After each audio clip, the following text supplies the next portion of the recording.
আসসালামু আলাইকুম। Easy by online shopping থেকে আমি কিছু প্রোডাক্ট অর্ডার করেছিলাম তা প্রায় 1.5 মাস আগে। কোরবানি ঈদের আগের দিন অর্ডার করেছিলাম বাড়িতে বসেই। তো তার ভিতরে একটু চেঞ্জ এসেছে, প্রি অর্ডার করেছিলাম আর কি। তো এখানে দুইটা ছোট ছোট জার এসেছে।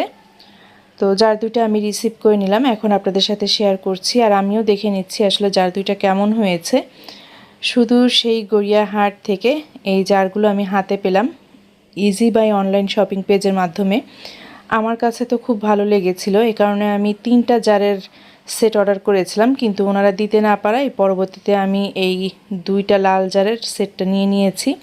এর সাথে কিন্তু আমি ব্লু প্রিন্টের 2টা অয়েল জারও অর্ডার করেছিলাম, প্রি অর্ডার করেছিলাম, কিন্তু আসলে ওনারা আমাকে দিতে পারেননি। আর তাছাড়া দেখা যায় কি যে অনেক সময় প্রোডাক্ট ভেঙে যায়, তো ভাঙা প্রোডাক্ট তো আর নেওয়া যায় না, টাকা দিয়ে যেহেতু প্রোডাক্ট কিনবো। তো আবারও কিন্তু এই 2টা জার হাতে পাওয়ার পরে আমি অয়েল জারের 2টা প্রি অর্ডার করে দিয়েছি। তো আমার কাছে আলহামদুলিল্লাহ ভালো লেগেছে, আপনাদের কাছে কেমন লেগেছে কমেন্ট করে জানাবেন। তবে জার 2টা কিন্তু অনেকটাই ছোট, এই ভিডিওতে যতটা দেখছেন বা যা দেখছেন খুবই ছোট ছোট 2টা জার। আমি কিন্তু এত ছোট বুঝতে পারিনি, যাই হোক তারপরে আমার খুব পছন্দ ছিল, এই কারণে কিন্তু আমি নিয়ে নিয়েছি। তো আজকের ব্লগটা যারা দেখা শুরু করেছেন আপনাদের কাছে প্রথমেই অনুরোধ করছি যে প্লিজ একটা লাইক দিয়ে ব্লগের বাকি অংশটুকু কন্টিনিউ করতে পারেন। আশা রাখছি আজকের এই ছোট্ট ব্লগটি আপনাদের কাছে বেশ কিছুটা ভালো লাগবে। আর যারা এই ধরনের লাইফস্টাইল ব্লগ, ডেইলি ব্লগ দেখতে চান আর নতুন এসেছেন চ্যানেলে, তো আপনাদের কাছে অনুরোধ করছি যে আপনারা আমাকে সাপোর্ট করতে পারেন আমার চ্যানেলটিকে সাবস্ক্রাইব করে। পাশে থাকা বেল আইকনের অল অপশনটা সিলেক্ট করে দিতে হবে, নোটিফিকেশনে এই ধরনের ডেইলি লাইফস্টাইল ব্লগগুলো পৌঁছে যাবে, আপনি আপনার সুবিধা মতো সময় সেটাই প্রথমে দেখে নিতে পারবেন। চলেন আপনাদের সাথে একটা পিৎজা রেসিপি শেয়ার করি, চিকেন পিৎজা। কয়েকদিন আগে আমার ওয়াসিফ বলছিল যে আম্মু একটু পিৎজা তৈরি করো। বাসায় তো আসলে অনেক দিন খাবার তৈরি করা হয় না, বিশেষ করে এই ধরনের কষ্ট হয় এরকম কোনো কিছু তৈরি করা হয় না। তো এখানে আমি হালকা কুসুম গরম পানি নিয়েছি আমি আমার পরিমাণ মতো, সেখানে আমি পাউডার মিল্ক দিয়ে একটু গুলিয়ে নিলাম। এখন হচ্ছে যে আমি 1 টেবিল চামচের থেকেও একটু কম পরিমাণ ইস্ট দিয়ে দিয়েছি। আর উষ্ণ গরম পানিতে ইস্ট দেওয়ার কারণে ইস্টটাকে একটু অ্যাক্টিভ হতে দিতে সময় দিতে হবে, তো এই কারণে আমি একটা ঢাকনা দিয়ে ঢেকে দিলাম 10 মিনিটের জন্য। 10 মিনিট পরে ফিরে এসে দেখলাম যে বেশ খানিকটাই অ্যাক্টিভ হয়েছে। এখন হচ্ছে যে আমি পরিমাণ মতো ময়দা নিয়ে নিচ্ছি। আপনারা দুধ নিতে না চাইলেও কিন্তু উষ্ণ গরম পানিতে এই কাজটা করে ফেলতে পারবেন। আমার চামচটা টেবিল চামচ হওয়াতে বা ছোট হওয়াতে কিন্তু আপনাদের কাছে মনে হতে পারে যে এখানে আমি অনেক বেশি পরিমাণে ময়দা নিচ্ছি, আসলে তা না। তো ওইটুকু দুধে যতটুকু ময়দা লাগবে আমি ঠিক সেই পরিমাণ ময়দাটা নিয়ে নিয়েছি। আর এই যে দেখছেন ছোট ছোট হাতে নাড়ানাড়ি করছে, এটা কিন্তু ওয়াসিফ। তো অসিফ এসে একবার নাড়ছে, এরপরে আমার মেয়েটা আসছে আর ও এসে একটু নাড়ানাড়ি করবে। তো এই ভিডিওগুলো করা আসলে বাচ্চাদের হাফ ইয়ারলি পরীক্ষার ভেতরেই, রাতের বেলা ওদেরকে পড়াচ্ছিলাম আর এই কাজটুকু করছিলাম। তারা দুজনে এসে একটু কাজ করবে, তো কি করব, তাদেরকেও একটু কাজ করতে দিলাম। তো যাই হোক দুজনে কাজ করে চলে গেল। এরপরে আমি এখানে স্বাদ মতো লবণ দিয়ে দিচ্ছি, বেশ কিছুটা পরিমাণ চিনি দিয়ে দিচ্ছি, আর এখন একটু সয়াবিন তেল দিয়ে আমি এই ডোটাকে ভালো করে ময়ান করে নিব। অনেক দিন হয়েছে আপনাদের মাঝে ব্লগ দিই না, তো প্রায় 10 দিন পরে আজ আপনাদের কাছে একটা ব্লগ নিয়ে আসছি। আসলে বাসায় গেস্ট ছিল, আর তাছাড়া হচ্ছে যে বাবুদের হাফ ইয়ারলি পরীক্ষা গেল, 2টা বাচ্চার পরীক্ষা, তো দেখা যাচ্ছে যে সামলাতে গেলে একটু হিমশিম খেতে হয়, আর নিজের ভিতরেও মনে হয় একটু অলসতা কাজ করছিল।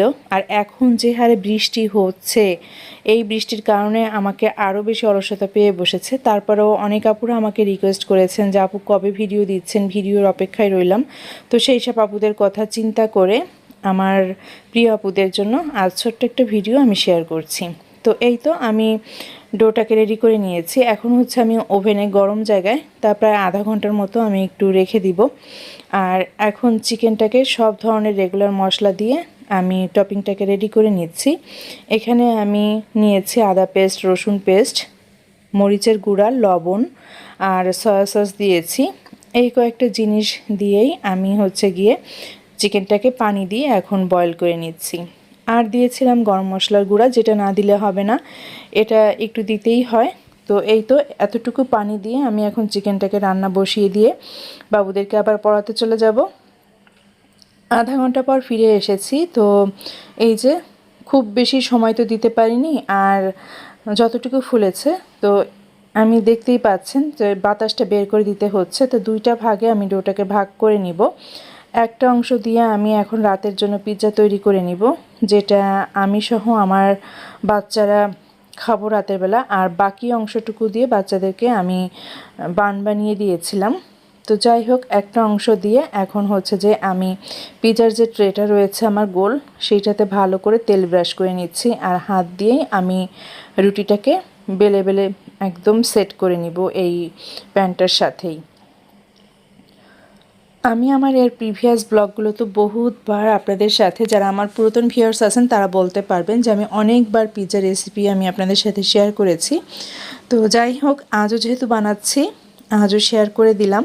তো এখানে আমি হাত দিয়ে সেট করে রুটিটাকে ভালো করে আমি মেলে নিয়েছি। এখন একটা কাঁটা চামচ দিয়ে আমি এটাকে ছিদ্র ছিদ্র করে দিলাম, যাতে করে রুটিটা খুব বেশি ফুলে উঠতে না পারে। আর এখন হচ্ছে যে আমি টমেটো সস পুরো জায়গায় মেল্ট করে দিব। এরপরে কিছু মজারেলা চিজ আমি অফ ক্যামেরায় গ্রেট করে রেখেছিলাম, সেটাও আমি দিয়ে দিব।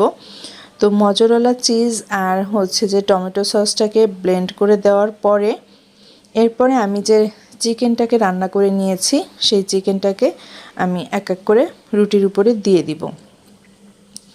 তবে আজ কোনো ক্যাপসিকাম বা পেঁয়াজ কোনো কিছু ব্যবহার করছি না।